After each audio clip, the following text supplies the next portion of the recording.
Hey guys. So on this week's episode, I'm going to be doing something a little different.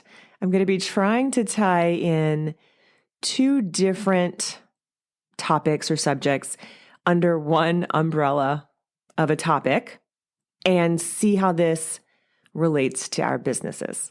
So stay with me here. I know it's a little different, but you're going to kind of get a little peek into my geeky mind this week. So we're going to be talking about The Bear, the television show on Hulu, and the book by Will Guidara called Unreasonable Hospitality, as how both of those things relate to running our businesses and providing incredible service going above and beyond to our clients. So if you guys don't know, I have been a photographer for many, many years. Like I started shooting on film. So when it was our only option, not because it was cool. And I've been at this a long time. So early on, just like most of you guys, I kind of shot a little bit of everything, right? My kids were little. I was still kind of learning. I am self-taught. I kind of just dove in and decided I was going to photograph anything and everything and try and make a part-time living out of that, right? So that's what I did for the first probably 4 years or so. I wasn't really taking it super seriously. I was a massage therapist during this time when my kids were little. I have a degree in psychology, and then I went to school for massage therapy, and I had these dreams a long time ago of melding those two worlds because I really do believe in this mind-body connection, which is the woo part of this podcast and of my brand. But during that time, I fell in love with photography and I started shooting on film and then got a digital camera. So I was doing families and some headshots, obviously, because my husband's an actor. So I definitely did a lot of headshots back in the day. Actually, I still shoot a lot of headshots. It's one of my favorite things to photograph because maybe because I've been doing them for so long, but yeah, I love shooting headshots and branding. But anyway, so I've been a photographer for a long time. But early on, when I decided to take my business more seriously and move from like a part-time thing to, okay, this is an actual business, I could actually do this, I decided that I wanted to work with higher-end clientele, meaning I wanted to sell product. I wanted to not shoot like anything and everything and talk to literally every person out there. I wanted to hone in on a specific niche and sort of create that in my community because senior photography didn't really exist where I was at the time. And I was like, that's ridiculous because it's perfect. We live in California. I can, shoot outside year round. And I wanted to provide this really amazing experience for these high school seniors that they couldn't get with their school's contract photographer. And it's such a perfect time to do that as you're leaving high school. It's like so pivotal. So I decided, okay, I wanted to do something more. Okay. I wanted to do something more than what most photographers were doing at the time. At the time, it was the beginning of like the digital age and people were just, shooting and burning, turning and burning. We used to call that, I waited tables for many, many years. That story will come into play shortly. But in service industry, turning and burning means you get a table in and out really quickly, right? So that you can turn it and get more money.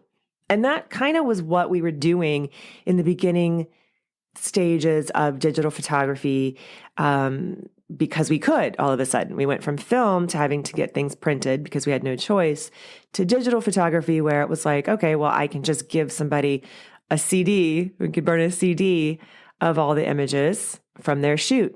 And that's kind of what everybody was doing. But I found it to be, first of all, exhausting and not a great way to make money. It was not a sustainable business. And also it lacked so much heart. It lacked purpose to me because I felt like, well, what are they going to do with these images, right? Like most of the time, they're going to stay on these CDs. Honestly, you guys probably still have a lot of CDs from back in the day of images. We don't even have CD readers anymore. And yes, we have flash drives and flash drive, USBs now, but what's going to happen when that's obsolete? Okay, technology is advancing really, really quickly. So everything's in the cloud and everything is digital.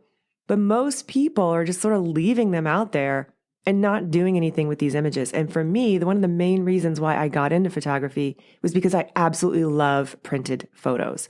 I could remember going to my grandparents' house when I was little, and they had a lot of photographs of themselves from the 40s when they were dating, and then even as they started having children, which was not super common back in the day. And it's not like my grandparents had a lot of money, but they were lucky enough to have a camera and they actually printed photos. And so my mom and her brothers and sisters, they have albums of their childhood.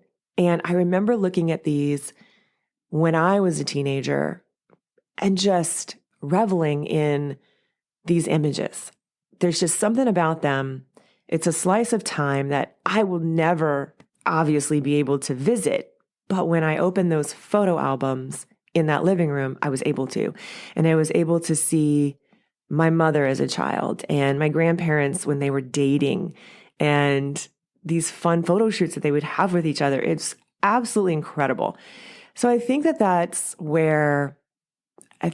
basically where this photography thing became imprinted upon me. And my mother also always took photos. She has so many photo albums from me in the 70s, and it's a really important part of my history. So when I was getting into photography, I really was more drawn to, okay, we're printing these images. But then as we moved to digital, things started shifting. But I never really wanted to leave that behind. So I knew that I wanted to create a higher end business, meaning I wanted to sell products. I wanted to sell prints and I wanted to sell albums and wall art and wanted to be able to give these families that I was servicing and photographing something far greater than a CD of images. So part of that journey of creating this business meant that I had to obviously do those foundational things of understanding, what my brand was going to be about, knowing my purpose, my why, knowing my target client, who that is.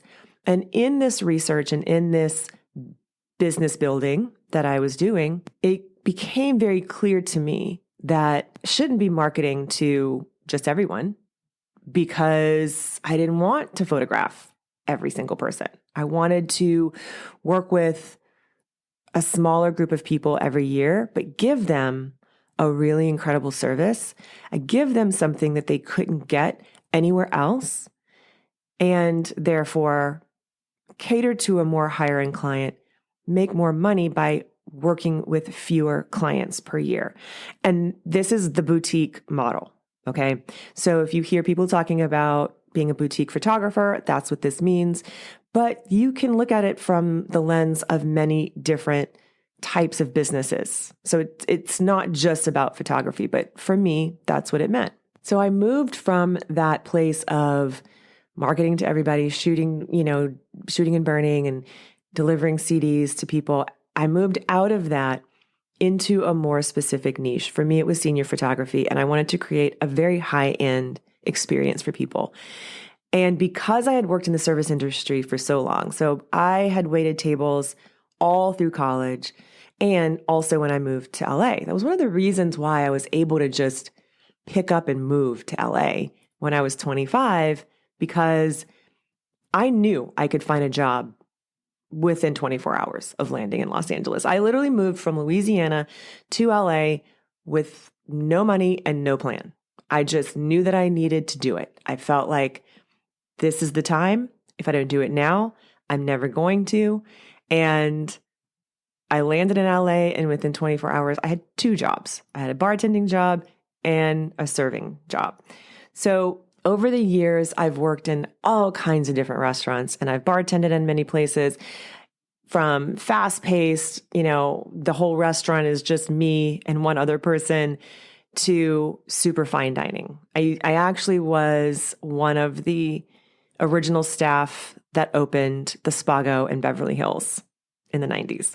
So I've worked in a lot of different places, and because I had this experience from the service industry, it was really ingrained upon me, that idea of over-delivering, really wowing someone. And it was really from working in those fine dining places that I had this idea of how I wanted my photography business to look, because I knew that if I created relationships with people and provided something they couldn't get anywhere else and over-delivered and under-promised, that I would create raving fans for my business.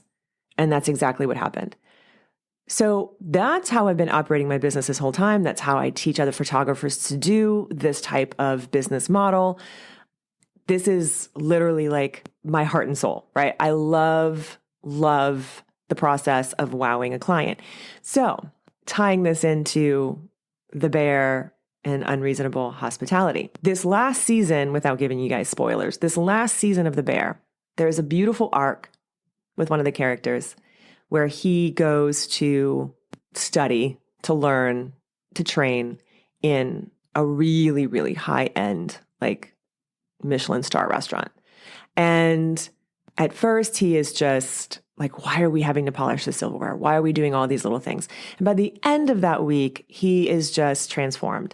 He realizes how special and how impactful being of service to other people can be, and what that would look like. So I don't want to give too much away, because I do want you guys to watch the show if you haven't watched it. But in a nutshell, that's kind of what happens. And it made me think of what we do as photographers, as artists, as creatives in our businesses. Those of us who choose to run the kind of business that I run, those of you guys who want to, who may not already have that, but desire to run a higher end, more luxury-based business, and how these things all tie in together. And so about this time when I was watching The Bear, and he actually reads this book, and in part of this episode, this one episode, the Unreasonable Hospitality book, someone else had told me about this book right around the same time. So I was like, this is really serendipitous. I definitely need to give this book a read.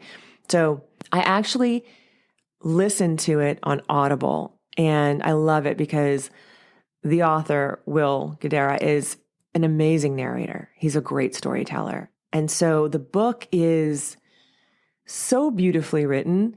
It tells his story, partly of his life, but also through the lens of opening and running and building a really beautiful high-end restaurant in New York City. There's a lot of stories woven in between all of that, but he talks about his experiences of unreasonable hospitality and how he decided that that is how he was going to help this restaurant become one of the best in the world, or the best in the world. And the lengths that they go to for their customers, right? So like in The Bear, they played upon this. They took it from the book. This is actually in his book, and they made it their own in the show. But in the book, he talks about how one night at this really, really high-end restaurant, and I'm talking like the kind of restaurant where the food looks like art, you know? So one night they overhear the table speaking about how their trip to New York City has been amazing, but that they didn't have a chance to get a New York City hot dog. And they were just kind of laughing about it, and they were on their way to the airport. So, you know, they were just talking about how the fact that they missed out on that, but oh my gosh, everything has been amazing and the food has been amazing. So they overhear this at the restaurant, and he goes to the vendor, the hot dog vendor down the street, gets a hot dog, brings it back to the kitchen, has to convince his chef, who's like this amazing chef, to plate it in a way that, you know, would be suitable for a 5-star restaurant. And they do it. And they bring it to the table and say, we couldn't let you guys leave without having a little taste of a New York City hot dog. And that's the kind of stuff I'm talking about. It's the kind of personal touches, it's the kind of active listening that you can do with your clients, the paying attention to these small things that are mentioned and said, and then bringing it back to them when they least expect it. That's the kind of stuff that creates deeply loyal, raving fans as clients. Now, I'm just going to give you guys a little side note and say that you can only run this kind of business when you have it set up so that you are charging enough, that your prices are high enough to justify the extra time and energy that you're putting into your clients. I don't want you going out there, going above and beyond with every single one of your clients when you are, shooting and burning everything for $300. That's not sustainable. So if you are there and you have no desire to build a business that is a more high-touch business, like we're talking about, then this isn't for you. But if you are in that place of shooting and burning and you know how exhausting it is and you have this desire to give more, this is for you. So I want to talk about how we can do this as photographers, as artists, as creatives, and how you can make this your own, how you can take some of the ideas that I'm going to talk about here in this podcast and you can run with them, and maybe it'll spark some completely new business for you. And that would be really awesome. But this has been weighing on me. Like ever since I watched that episode, read the book, and I've been thinking about this in terms of what we do and what we can do. It's just been on my mind. And I feel like the best way to kind of process this is to talk with you guys about it. So the first part of this really is starting with your why. And if you follow me on social media, you know that I talk about this a lot. If you've coached with me, you know that I talk about this a lot. In fact, it's where we start. If you coach with me, we start with your why. We have to get some clarity on that, because if you don't know why you do what you're doing, none of this is going to make any sense. Your business is going to feel really chaotic and you're going to feel like you're just kind of spitting stuff out and hoping that people respond to it. And that's just not a way to run any sustainable business. But it also can lead to burnout very, very quickly. I just had a coaching client message me after doing this work. I had sent her some materials to work on. We worked on it on a coaching call, and then she did some homework. And she just sent me a message this morning on Voxer that said, "You were right that finding my why would take some work. Since Monday, I felt like I've been clearing out an overgrown garden in my head. I haven't given myself the time to think about why I'm doing what I'm doing. I've just been doing it." And then she was like, "I got it. This is my why statement." Because I teach it in a very specific way. And a lot of it is the way that Simon Sinek talks about it. So if you don't know who Simon Sinek is, he's incredible. Just Google his name. Sinek is the way that you spell his last name. And he has a book called Start With Why. And lots of stuff on YouTube. He has an amazing company, and he's an author and he's a speaker. He's just incredible. And I've always identified with the way that he speaks about our why, because people don't buy what you do, they buy why you do it. And when you speak from a place of your purpose, you connect with people. You go that next level, right? You go from that surface level to the next level to where it is a more open and relationship-based sort of space in the world of business.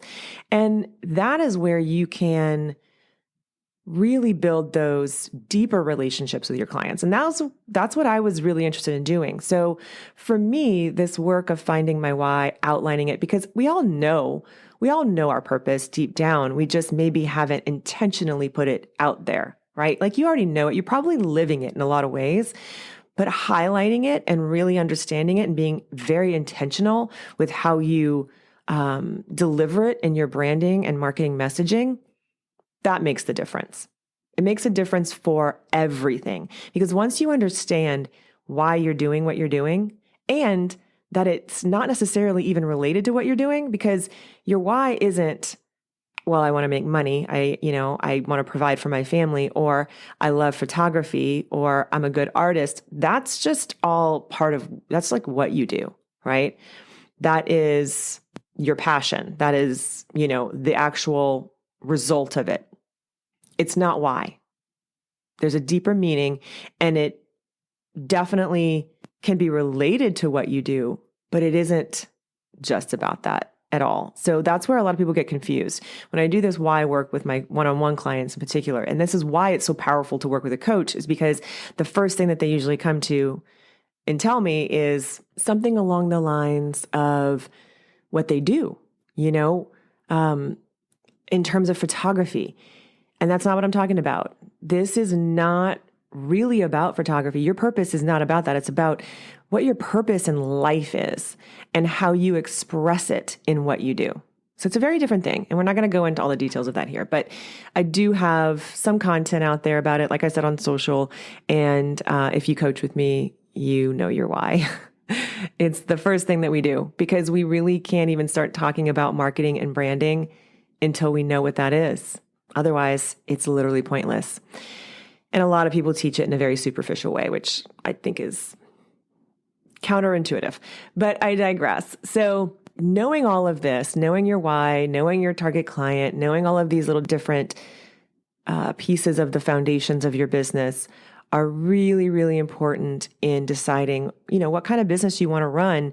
And if a boutique business is that for you, if you want to serve people in a way that just wows them, makes them feel seen and special, and makes a difference in their lives, then this is the kind of stuff that I want to talk about today. This is the kind of marketing and a way to run your business that will truly help you set yourself apart even more so in your market. I'm always talking about setting yourself apart, how important that is, because let's just face it, there's a lot of saturation out there, right?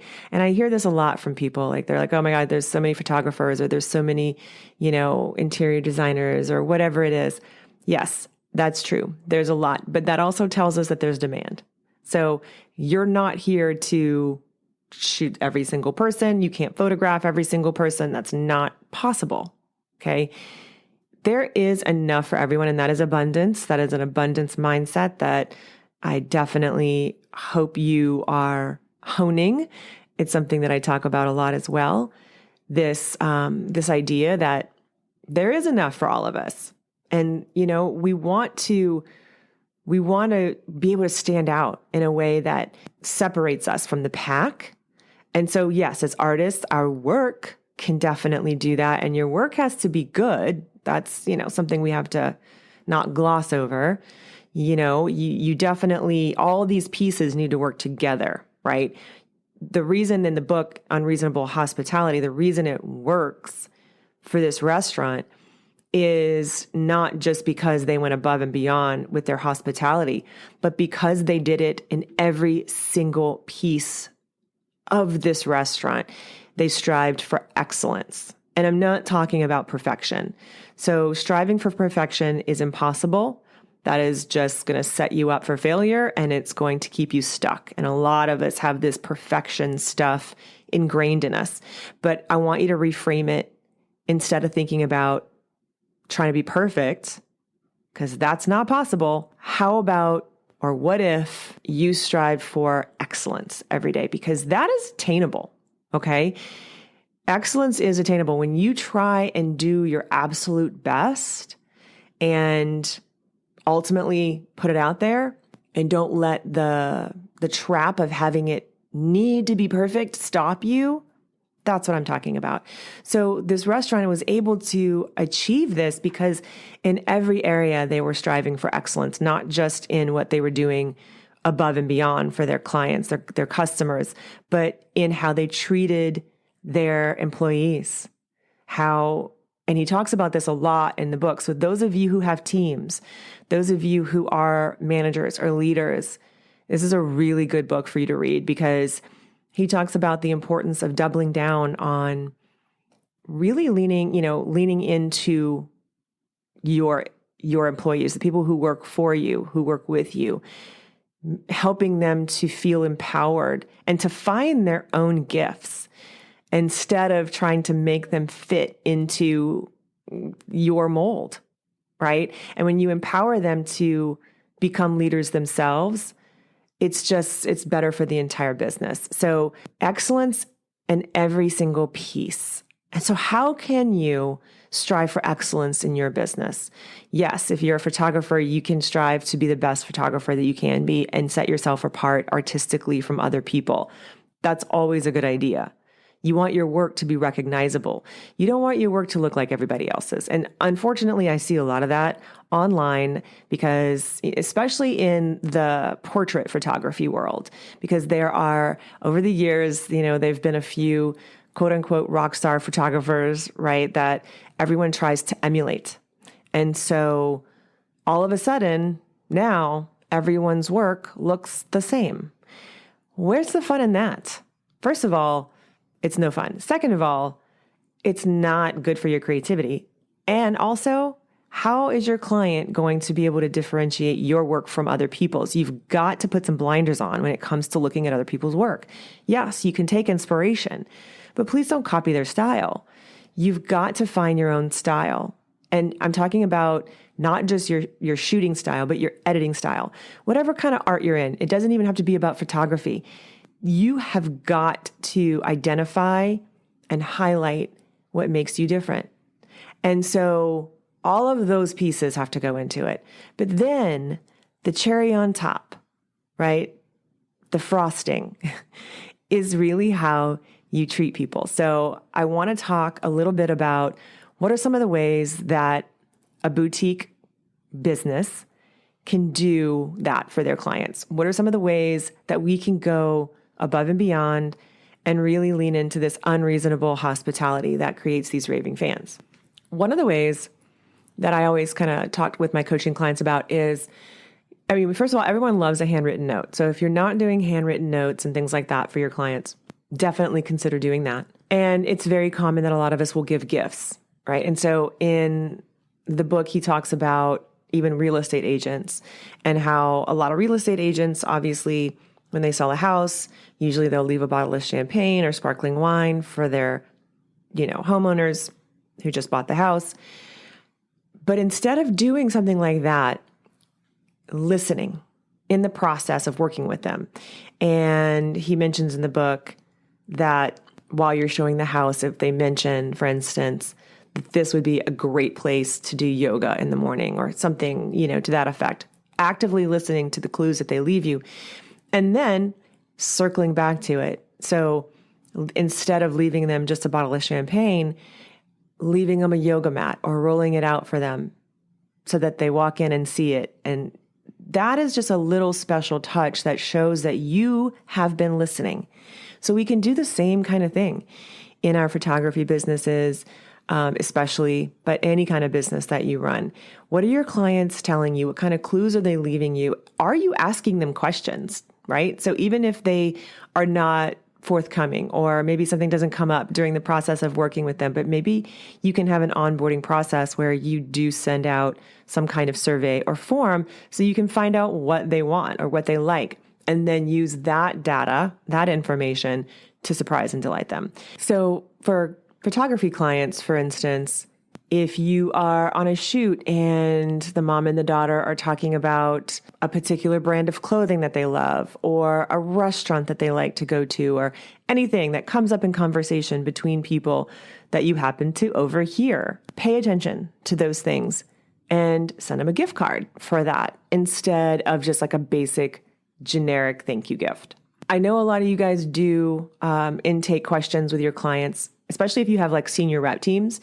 This is one of the things that I do. And I do have a questionnaire in my store for you guys who are looking to incorporate this and you have no idea where to start. I have a freebie download for that.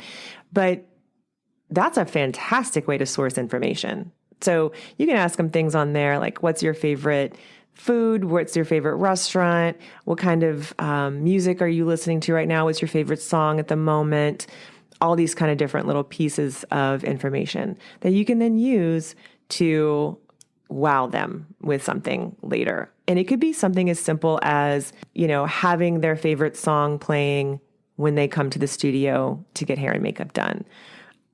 Just these little pieces that show you care, you're listening, you're paying attention, and you're going above and beyond. You're doing more than the average photographer. And this is why you're able to charge the prices that you do. This is why you're able to, pour that much into these clients, is because this is your business model. This is what you believe. It becomes part of your mission statement and your brand message.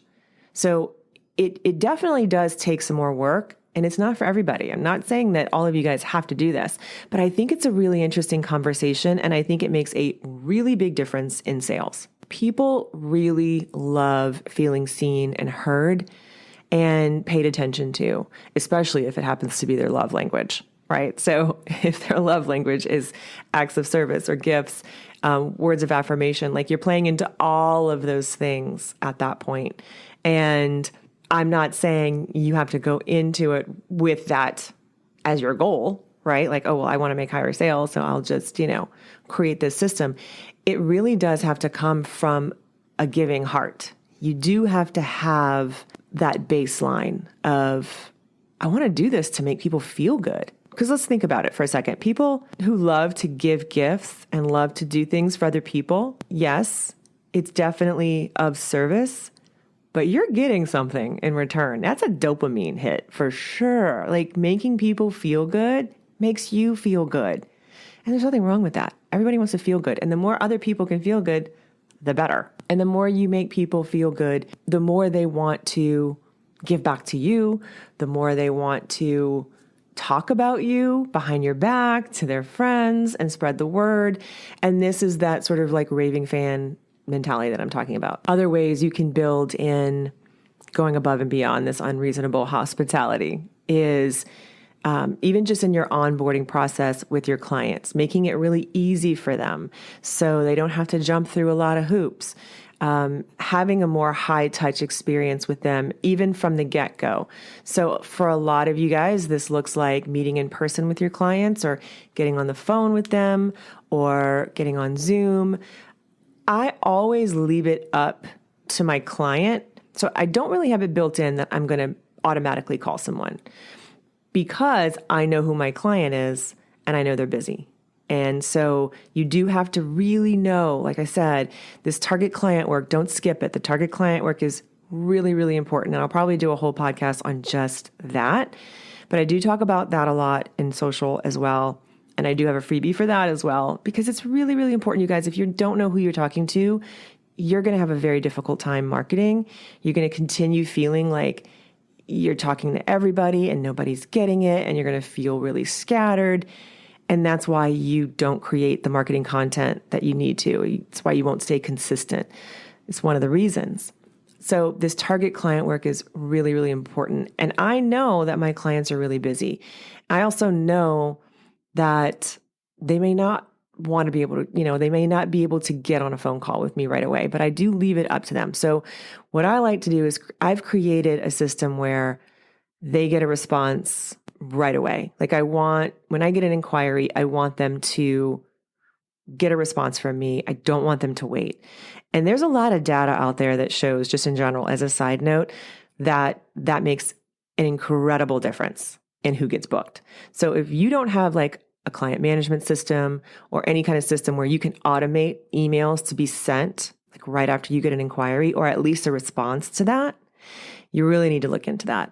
That's why those systems exist, is to take some of the stuff off the plate of us, the entrepreneur, the business owner. You can automate a lot of that. And some people have told me over the years, well, I don't want to do that because it seems really impersonal. Well, you can make it personal. There's so much technology out there now that enables you to still make it very personal. But I want my clients to feel like they're going to get a response from me immediately. And of course, there's going to be times where maybe systems, lag, or the automation doesn't fire, or something happens. That, life happens. But on the whole, they're going to get a response from me pretty much immediately. And I like to send out a really detailed email for them. At first, I want them to be able to have some time to look at my work. I've got links embedded. Like there's a whole psychology to how I send that first inquiry email. Those of you who have that template, either because you coached with me or you purchased it, you understand the psychology behind it, because yes, you're selling yourself and you're selling your work, but you are also positioning yourself as the guide, right? You're setting the tone for how the rest of this entire relationship is going to go.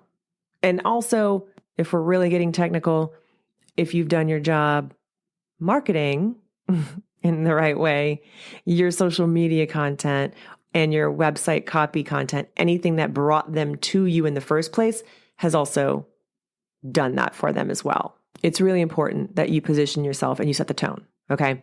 So look at your onboarding process with your clients and see how you could go a little bit further with things, how you could pay attention to a little bit more of the details.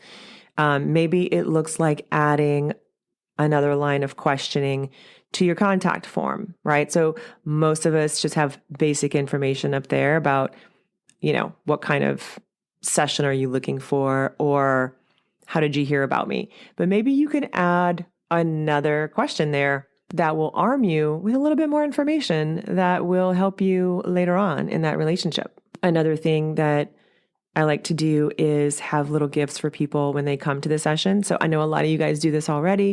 It could be little goodie bags. It could be something small. It could be something big. It could be something not expensive. It could be, like I said before, just making sure their favorite song was playing. It could be their favorite snack, right? If you're asking questions and you happen to know what their favorite snacks are, or their candy, all kinds of little different things. But it does entail listening and asking the right questions, and then being willing to go that extra distance. One of the things that I've done that I think is really fun, first of all, I get a lot of out-of-state clients because I'm an LA photographer and I've been blogging for a long time. So people do find me on Google when they're coming to LA to look for colleges, or maybe they're here for the summer. But in any case, I always have at least a handful or more high school seniors every year who come from out of state to shoot with me, which is really, really cool. And because I know they're coming from out of state, I'd like to do something that is a little bit extra and a little bit over the top, that is like Hollywood themed or LA themed, right? So I always find out, how long are you guys in town? Where are you staying? That kind of stuff. And I like to send them a little gift card to either a really amazing restaurant that we're known for, or ice cream that we're known for, or something that we're known for, right? Like in the area that they're going to be in, because obviously I want to make it easy and convenient for them. But just giving them that when I show up to the session and say, by the way, you got to make sure you visit this place before you go. This is kind of part of what we're known for, whatever it is, gives them a little bit of taste, of LA. And it's an extra little piece of service. They remember that stuff. They will talk about those things to other people. And yeah, they're out of state. It's not like I'm going to probably get all of their friends and family, but you never know how far reaching that word of mouth can go. And at the end of the day, I do it because I want them to feel good. I literally want them to go and experience these places because, I love them and I think they're really fun. And it's just a nice thing to do. Something else that I do and have always done with my high school seniors is that I do provide professional hair and makeup. And I think that makes a really big difference. So if you are a photographer, and especially if you work with high school seniors, if you're not including it, it's definitely one of those things that you can add that makes you stand out and gives you a little bit of upper hand in a lot of different ways. It really makes them feel special, even if you have someone who doesn't wear a lot of makeup. I mean, most of my seniors don't. Most of my seniors are very natural California girls, and they don't wear a lot of makeup, but they love having their makeup done. It makes them feel special. I've been really lucky to work with the same makeup artist for 13 years now. Jamie's incredible, and my clients love her. They form relationships with her. It's like I'm giving them the gift of her at that point, because they end up using her for proms and dances and their weddings eventually, which is really, really amazing. But adding that little touch of an extra piece of service like hair and makeup, and even styling, right? So a lot of us offer either a style closet or at least some pieces that a lot of your clients would like, and that you can be interchangeable. So that's another level of service that you can provide your clients. But these are things that are listed in your services, right? Like, so these are things that they know they're getting with you when they reach out and they inquire. Like, these are things that you tell them, oh, by the way, in addition to the session, you're going to get hair and makeup, you're going to get styling, all of that kind of stuff. But some of this unreasonable hospitality is the stuff that they don't know about. It's those surprise and delight moments. So it could be something as simple as asking your makeup artist to provide a little to-go bag, right? That they have some maybe makeup wipes or blotting wipes or a little bit extra lip gloss or whatever it is, just to take with them if your makeup artist doesn't come with you on location. Mine does, but you can even include it in that respect as well. Like, have something for them to take away. Little pieces go a long way. Making sure you've got waters and snacks and things like that. A lot of us have toolkits in our car because we shoot on location. Toolkits meaning extra bras, extra nude panties that are clean. Because trust me, I have had many a girl show up with hot pink underwear and a white dress. Little things like that. Tape, sticky tape, double-sided tape for your garments, and hairspray and bug spray and needle and thread in case you need to actually sew a girl into an outfit. These are all things that have happened to me. But when you go, oh, you know what? Don't worry about it. I've got something in my car. People are like, oh, and they exhale. So being that person that thinks of everything, that has all of these things in place, and you've got it. You're the one. You're the pro. That's why they came to you. Ultimately, this whole thing is about how you make people feel. And if you can help people feel seen and really, truly cared for, if they really feel like you get them, they will move mountains for you. Yes, your sales will be higher, but ultimately at the end of the day, they're on your team. You've got them on your team now, and your community is growing. And building a boutique business of any kind is all about your community. It's all about how well you've positioned yourself in that community. And I'm not even just talking about like your physical community, like where you live. That's important, right? Definitely getting into all of that and knowing your contacts and being able to cross market and refer people to and from you and someone else. All of that's important. But what I'm talking about is building your community of clients and your community, your culture, right? Like, what's the culture of your business? And I'm not saying you have to spend a lot of money on this. Yes, some of these things do cost a lot of money. And in the book, he talks about they ended up having like a whole department of people that they hired at the restaurant who he called Dreamweavers, who literally their job was to heavily research the people who were coming in. So they would Google their customers once they had their reservations. They would Google those customers. And first of all, make sure that they knew what they looked like before they even got to the restaurant. So instead of going to a podium and saying their name and saying we have a reservation, someone would meet them outside and tell them, say, "Hi, Mr. and Mrs. So-and-so. We've been waiting for you. Come on in." I mean, come on. Knowing what they looked like, so they had Googled them, and then providing them some sort of like insane surprise during the course of their dining experience. Again, they're spending like a lot of money on these meals, right? So yes, there is a high budget for that. But if you are a boutique photographer or you want to be a boutique photographer, you should be averaging anywhere between $2,000 and $5,000 to $6,000 per client, right? Depending on how your pricing is set up and where you're at with it. But those of us who sell in person, meaning we sell products and we don't just give the digital flash drive of images, we're providing a higher end service and walking these people through all these little different pieces of our experience with us. We are making about $4,000 a client usually. So part of that needs to be your marketing budget. And this is part of your marketing budget. these little pieces that you can add in that really make your clients feel amazing. They don't have to cost you a lot of money. Obviously, you have to know your bottom line. You've got to know your cost of goods. You've got to know what's costing you money and how much you're spending it. But if you work this into your pricing, it can work beautifully. Again, I'm not telling you guys who are not at that level right now to go above and beyond in all these different ways, even with just your energy and time, because that's a resource that you don't have enough of, right?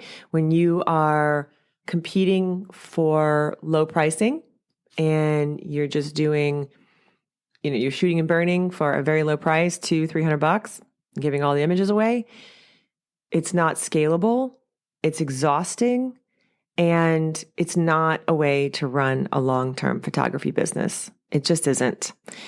You can do it for a little while, but it is exhausting, and there's a lot of competition at the bottom, right? So I hear a lot of people saying, well, I can't even get people to pay more than, $250, $300 for a photo session. Well, that's because that's who you're marketing to.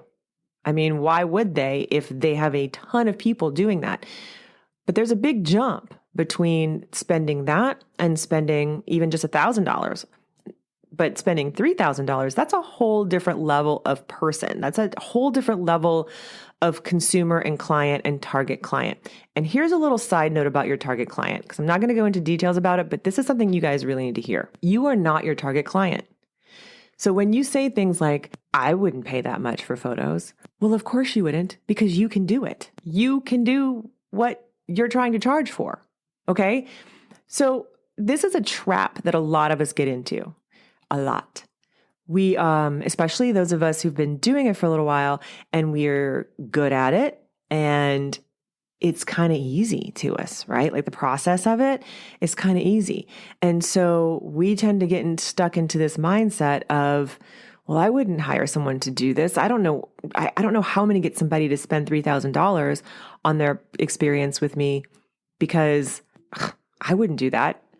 You're not thinking in terms of your target client. You're thinking in terms of yourself, and you're also using your past relationship with money and your thoughts about money and your programming about money to determine what your target client is going to do.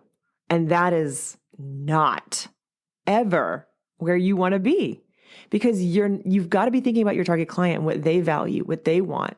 Get into their mind. And yeah, you wouldn't pay this because you can do it. I would never pay someone that much money to shoot my kids' senior portraits because I can do it and it feels easy to me. But I would sure as hell pay someone to help me decorate my house or create a piece of custom artwork for me, a painting, or, the list goes on, right? I would pay for a custom made gown or even just high-end clothing. Okay? Because I can't do that. I can't sew. I don't want to do that. So you have to remove yourself from that and realize that A, you are not your client and neither are your kids. Those of you who are senior photographers, just because you have high school seniors does not mean you know how to market to them. Sorry, it doesn't. Chances are your kids are not your clients either. Okay? So you have to separate yourself from that. And then also, are you using your relationship with money, your thoughts about money, your beliefs about money to color your idea of what your target client actually wants and what they'll be willing to pay for? Okay, so this is why your target client work is so important. If you haven't done this work, please, please, please spend some time on this. If you need help, reach out. It's part of my coaching program. It's what we do inside of that. I even touch on this a little bit inside of Elevate, and that's my group coaching program for only $49 a month. So you can definitely get some kind of support from that. And worst case scenario, if all you can do right now is download my freebie on Target Client, do that as well, because it'll at least get you started. But you have to do this work, guys, because until you understand who you're speaking to, you're never, ever, ever going to be able to reach the right people. You're going to keep spinning and you're going to keep trying to market to everybody and wonder why you can't get the clients. The other thing too I want to mention is that most of us creative entrepreneurs are like one person shows, right? Like it's you running your business. Most of us don't have a big team. Maybe we have like a virtual assistant or we have an editor. We have a couple of people who might help us, but it's not like we have a team of employees, right? Helping us to do all of these different things. And so it can feel really overwhelming to add more stuff to your plate. So I'm not trying to do that. And I do want you to understand that when you multitask too much, and look, even those of us who are good at it, I'm good at it. It's counterproductive to try and do everything for everyone because you're losing your focus and intentionality. So I want you to remember when you feel overwhelmed about it, just try and bring it back to some simple terms as well and realize that you can do as much as you can do at the end of the day. So in all of these different ways that we're, brainstorming right now about ways that you can like add to your service and add touch points along the way for people to feel more special. Don't get too ahead of yourself. Don't go down this rabbit hole of like, oh my God, I've got to do all these things now. No, bring it back down, make it simple. And remember, it could be one little thing at a time. Maybe you add one little thing. Maybe you add a thank you gift. Okay. But what I want you to be thinking of is how are you making this different and special for people? That's the real kicker here, right? Will Guidara talks about this in his book. Everybody gets engaged in restaurants, right? Like, so it's very common. So those of you who are engagement and wedding photographers, it's come to kind of talking to you a little bit because this is a very specific example, but he talks a lot about how we can be doing things in a different way, in a more intentional, thoughtful way. And in restaurants, people do get engaged a lot. And so a lot of times they will come back year after year for their anniversary. And what do they give them? A couple of glasses of champagne and a dessert with something written on the plate. Okay, that's nice, but it's not special anymore because everyone's doing it. So what are you doing that everyone else is doing that you can either fine tune, make a little bit more special, put your twist on it, or go above and beyond, right? So it doesn't have to be a lot. It doesn't have to be super expensive. It just has to be different. It has to be uniquely you and something that people will stop and go, wow, like no one's ever done that before. That's so cool that you thought of that. And listen, we're creatives. If you're listening to this podcast, you're most likely a creative, right? Let's be creative. Think outside the box. A lot of educators out there, a lot of especially photography educators, I see this a lot. I see them being really good at something, being really good at their work, or people loving their style. And so they end up teaching it to people, which is really cool. But what they end up doing is teaching people how to do exactly what they're doing. And that's not what I'm talking about. I'm talking about you using your creativity to think outside the box. Okay.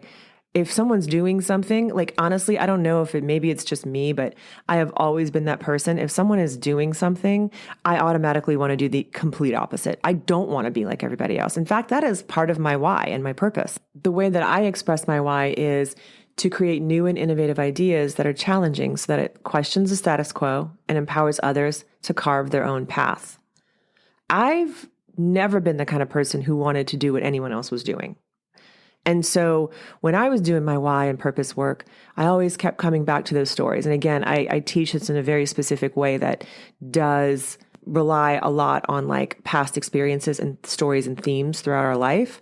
But that was a big theme for me, was I always wanted to stand out. I always wanted to be a little different. I never wanted to be in the crowd of doing what everybody else was doing. And so for me, I express that in a lot of different ways. I definitely express it with my senior clients. I'm always encouraging them to be themselves and step out of their, high school box and not be afraid to show who they really are. I'm like that with my branding clients, my headshot clients, and I'm like that with my coaching clients as well, people that coach with me. I want them to take what I teach them and make it their own. I don't want it to be, here, copy and paste what I do. It'll exactly work, exactly like it worked for me. That is not how it's going to go. And so if you are working with a coach or a mentor and you find that that's happening, just know that you can question it. Okay. I think that it's really healthy for you to step outside of that and realize, get that 30,000 foot view, like really zoom out and see, all right, how is this really expressing my personality, my purpose, my branding message? Is this the way that I want my work to look? Is this the way that I want my brand to feel? You got to really be thinking about that kind of stuff, because if you're doing what everyone else is doing, how are you ever going to stand out? And what all of this really comes down to, and what the show, The Bear, talks about a lot, and what the book, Unreasonable Hospitality, talks about a lot, and what I want to tie in here, and the underlying message that I really want you to walk away with, is that your best asset is your relationships. The quality of your relationships with your clients is what is going to set you apart. Nobody else can do it like you can do it. Okay? Nobody is you, and nobody can pour into your clients the way that you can. When you take the time and the intentionality, I say the word intention a lot, but when you do that and you really, really prioritize the relationships that you have with your clients, whatever kind of business you're running, that is going to take you further than anything else, because there's always going to be somebody, always, who's better, smarter, more talented, you name it. There's always going to be somebody else, right? So this is a way that you can truly set yourself apart that literally no one else can duplicate, because they're not you. And lastly, before we wrap up, I really want to highlight the importance of positivity in all of this, okay, and optimism. And I guess this is like, the woo-woo part of the tried and true. It really matters. Your mindset, your state of mind, whatever you want to call it, really, really matters. Because if you approach anything in life, but especially right now, because we're talking about our business, if you approach this with positivity and optimism, you're going to have a better outcome. You're going to infuse that into everything you do as well, because people automatically will start to vibe with you. That's just what rapport is, right? So you're literally lifting people's spirits by providing these little surprise and delights, unreasonable hospitality inside of your business. People love feeling good. Like I said before, it makes them feel good, but it also makes you feel good. And then that really sort of sets that tone with how that energy of this relationship is going to evolve and how it's going to go. But if you're kind of going into this thinking that it's just like one more thing I got to do, why do I have to? That's going to be an issue, right? Your energy matters. The type of energy you put into anything you do matters. So if you're not feeling it, okay, I totally get it. But maybe you're not feeling it because of a bad experience you've had, or something in the past that's happened to you, or maybe you've got a preconceived notion about it. So if you're at least willing to open your mind and your heart to what if, right? I like to ask myself sometimes, just what if? What if this could be a really cool way to set myself apart? What if this could be a great addition to my business? What if this was just really fun, right? What would it look like if this was just like really fun and easy? Because then you're opening yourself up to possibility. And that's really all you need. All you need is the willingness to look for possibility, because it's optimism. And that will continue to lead you to these higher vibrations. And the more personal that you can make it, the more individualized, the more customized, the more special people are going to feel. And honestly, think about the ripple effect this is going to have in the world. Okay. So yeah, you might be doing this for each individual client, and you might serve, if you're a higher end photographer or service provider, whatever you do, you may not even work with that many clients per month. Right. And so you might feel like, oh, what do you mean, Renee? Like, what kind of ripple effect? Well, they are going to then go out in the world and want to do the same for other people. right? Think about the Starbucks line when you're in line and somebody buys your coffee. You're like, okay, well, now I've got to buy it for the person behind me. So it does kind of feel like something you have to do, but you also want to, because why wouldn't you, right? Somebody just gave you something. It's the law of reciprocity. Someone gave you something, so you want to give something back. It's good karma. And so by you infusing all of this into your business, making people feel special, making them feel really, really seen and heard and noticed and cared for, all of these little thoughtful touches that you put into your business make a difference for them, but they also make a difference for all the other people that they come into contact with as well, because that's just how we work as humans. That's just part of being human. Our energy will live on, right? So this is part of your legacy and it's part of your purpose. So that's why all of that purpose and why work is important, because when you can really identify it and outline it and then tie it into this stuff and tie it into how you show up and surprise people and go that next level for people, it just not only makes more sense in your brain and helps you feel more cohesive in your marketing, it helps your clients be able to talk about you to other people as well, because they are getting the same core messaging from you each time. And it's just being built on, it's stacking it. You're stacking all of this good stuff on top of each other.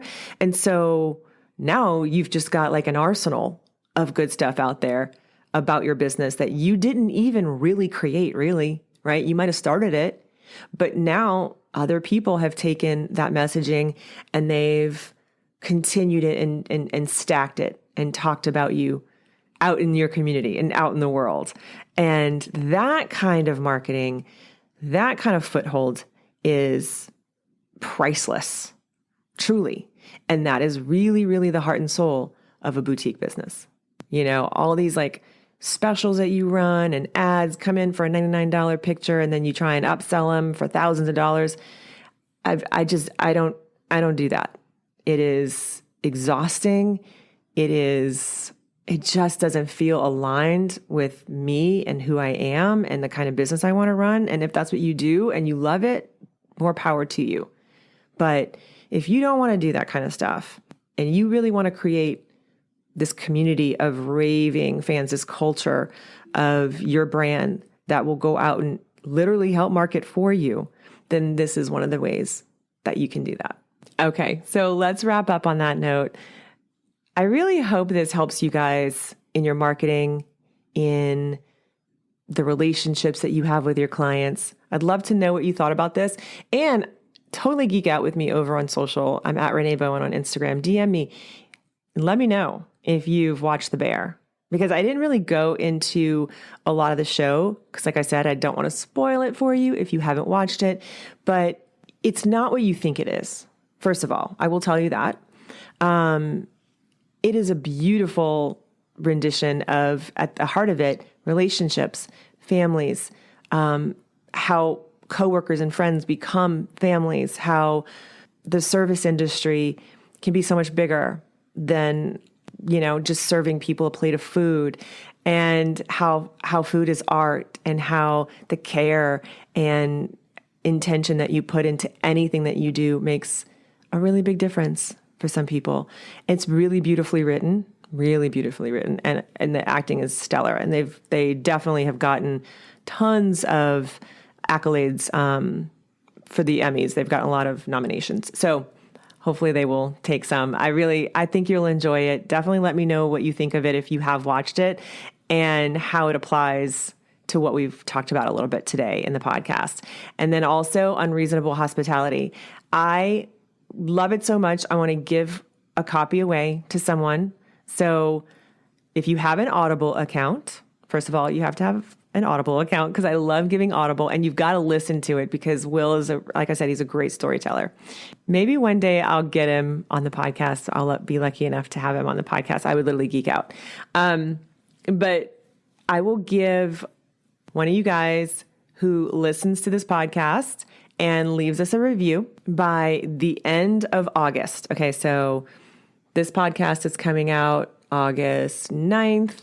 I'm going to leave it open till the end of August, give you guys some time because a lot of you guys don't listen to the episodes right as they drop. So I'll give you guys until the end of August. Anybody who leaves us a review between now and the end of August, you're going to be put into a drawing to win the Audible copy of Unreasonable Hospitality. You're going to freaking love this book. I absolutely love it. Like, it is so good. It is so good and so fun to listen to as well. So all you have to do is leave a review and then take a screenshot of it and DM me on Instagram at Renee Bowen with your Audible email account. And that's how you'll be entered to win. Okay, you guys have a really awesome week. I hope that it's beautiful and brings you lots of clients and lots of love in your life. I love you guys. I appreciate you listening and being here with me. And I hope you have a beautiful day.